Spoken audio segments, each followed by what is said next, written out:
Topik 5 Demonstrasi Konstekstual. Filosofi Pendidikan Indonesia. Karya Winnie Arsyabinta. Pendidikan yang memerdekakan dan berpihak pada peserta didik. Raffi dan Puput tidak sengaja bertemu di salah satu ruangan kampusnya. Hai Put, kebetulan ketemu kamu di sini. Hai Raf, memangnya ada perlu apa nih? Aku mau belajar dong sama kamu. Ada beberapa hal yang ingin aku tanyakan tentang materi mata kuliah tadi. Boleh Raf, silahkan tanya aja. Apa yang mau kamu tanyakan?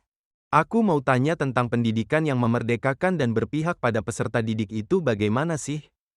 Pendidikan yang memerdekakan adalah pendidikan yang memberikan kemerdekaan secara lahir dan batin agar peserta didik bisa mandiri, tidak tergantung pada orang lain, dan sadar tentang hak dan kewajibannya sebagai anggota masyarakat.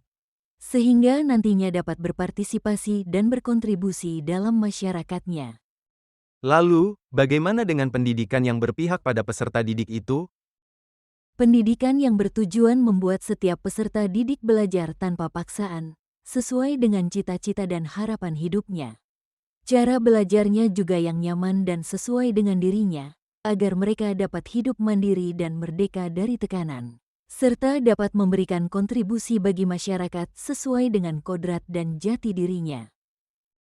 Oh, jadi seperti itu ya? Tanya lagi dong. Bagaimana cara menerapkan pendidikan yang memerdekakan peserta didik di sekolah? Oke, akan aku jelaskan. Sekolah khususnya gurunya harus memahami kondisi lingkungan termasuk sarana dan prasarana sekolah untuk memenuhi kebutuhan belajar peserta didik, misalnya menjadikan kebun sebagai bahan belajar.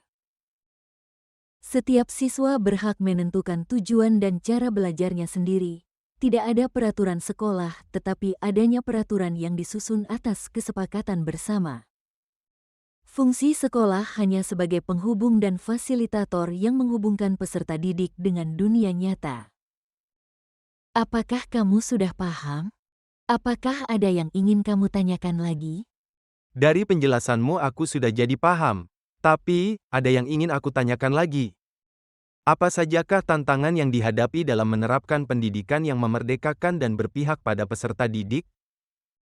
Banyak peserta didik yang tidak terbiasa mandiri dalam menentukan tujuan belajar dan berpikir kritis serta menyuarakan pendapat pribadi, dikarenakan sistem pendidikan yang sebelumnya tidak memerdekakan sehingga membelenggu pikiran, membuat mereka terbiasa untuk disuruh dan hanya diberikan materi pembelajaran saja yang sebenarnya mereka tidak tahu untuk apa mereka pelajari.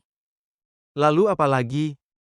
Kemauan dari guru sendiri terhadap hal baru yang dirasa memberatkan baginya serta kurangnya pemahaman masyarakat umum dan orang tua tentang tujuan pendidikan. Bagaimana solusi untuk memperkecil tantangan tersebut? Caranya yaitu dengan memberikan pelatihan kepada guru mengenai pendidikan yang harus diterapkan dalam kurikulum merdeka ini. Juga memberikan pengertian kepada wali murid tentang tujuan pendidikan di abad 21 sekarang ini. Memberikan pembelajaran kepada peserta didik yang membangun kemandirian dan keterampilan berpikir kritis agar mereka menjadi terbiasa.